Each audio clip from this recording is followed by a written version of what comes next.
After an estimated 75,000 losses since the invasion of Ukraine began, Putin ordered the Russian army to recruit an additional 137,000 soldiers.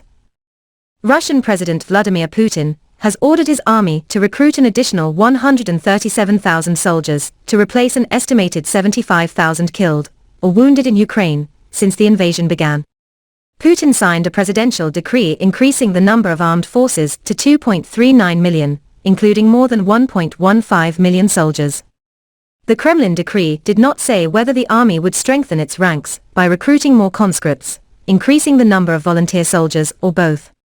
But the decree, which marked the first official increase in Russian troops since 2014, pointed to the devastating casualties inflicted by Ukrainian soldiers on Russian troops. Putin was forced to respond and increase troops, as an estimated 75,000 Russian soldiers have been killed or wounded since the war in Ukraine began 6 months ago. As Russia continues to suffer in the invasion, the Kremlin has refused to announce a broad mobilization, a move unpopular with Putin, and insisted that only volunteer contract soldiers should go to war. Russia is not alone.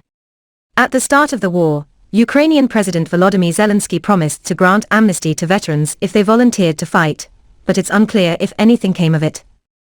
All Russian men between the ages of 18 and 27 are required to serve in the military for 1 year, but a large percentage avoid enlistment or grant deferrals to college students for health reasons. In Moscow and other large cities, the proportion of men who avoided conscription was particularly high. The Kremlin may be trying to protect the residents of the city of Moscow from military recruitment, which could lead to some social tensions, said the Institute for War Institute, a think tank. Twice a year, in the spring and autumn, the Russian army calls in conscripts. Putin ordered 134,500 conscripts in last spring's draft. In recent years, the Kremlin has emphasized increasing the proportion of volunteer contract soldiers to modernize the army and improve combat readiness. Before the Kremlin sent troops to Ukraine, the Russian army had more than 400,000 contract soldiers, including 147,000 ground troops. Military observers have pointed out that if the campaign in Ukraine drags on, these numbers may clearly not be enough to sustain operations in Ukraine, whose stated goal is to build a powerful army of millions.